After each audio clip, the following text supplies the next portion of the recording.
Call the member for Mirani. Deputy Speaker, one of the most important commitments I have as the member for Mirani is to stand up for the farmers in my area in any way I could.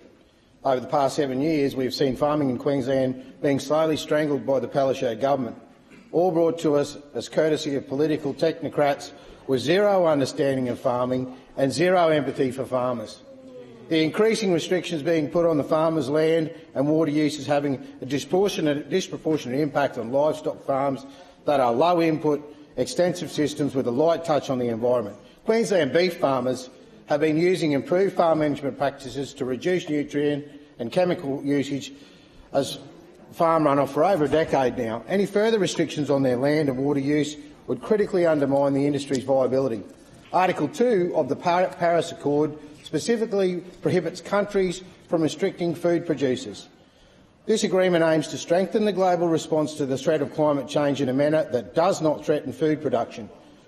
Deputy Speaker, the government's net zero strategy has serious implications for all rights relating to land use and water.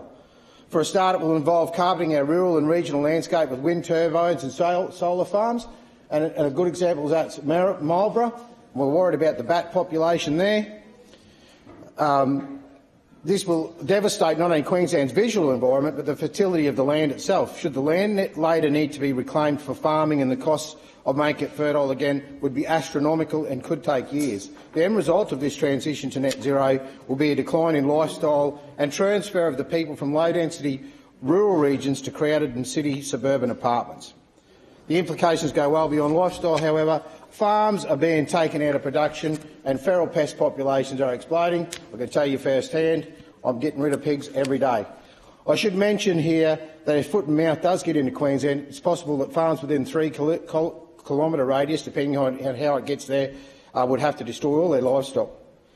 Deputy Speaker, there are many concerns in regions over the increasing imposition and restrictions on living and working in reef catchment areas.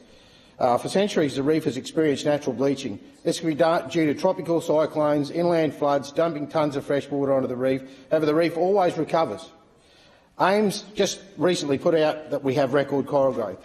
And as someone who spends a lot of their time when they're not doing other things with pest animals, I'm always out there on the reef looking at what goes on.